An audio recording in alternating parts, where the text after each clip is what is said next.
My name is Aaron L. Adriano from BEST IT 3F. So, yung gagawin ko ngayon is yung peer-to-peer network using fiber optic cable. Then, punta tayo sa Cisco. Ang gagawin ko dito is maglalagay ako ng 2 PC.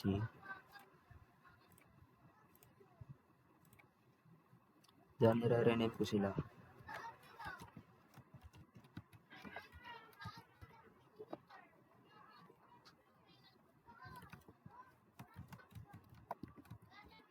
Then, after that, pupunta tayo sa kanilang physical.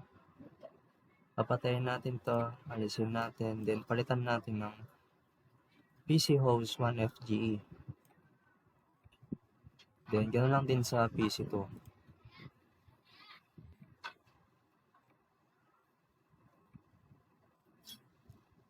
Then after that, lalagyan na natin siya ng fiber optic cable. Gigabit Ethernet, 2 gigabit Ethernet. Then after that, kapalitan natin yung kanilang IP address.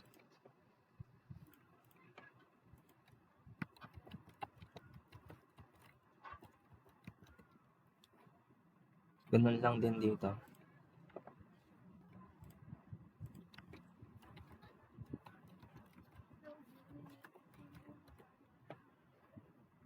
Then from PC1, pupunta tayo sa command prompt upang makita kung may connection siya sa PC2.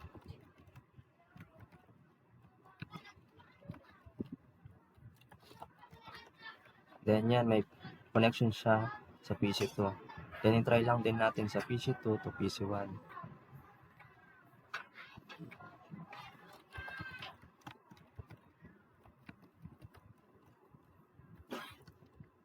Then as you can see, makikita natin na meron din siyang connection. Ang gagawin natin ngayon is i-simulate natin sila upang makita natin na magsasucess ba yung ginawa ko.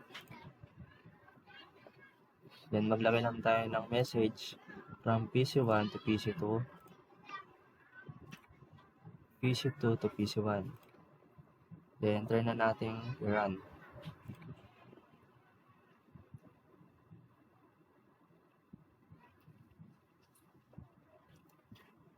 As you can see, nakita natin dito na naging successful yung ginawa ko. Then yun lang po.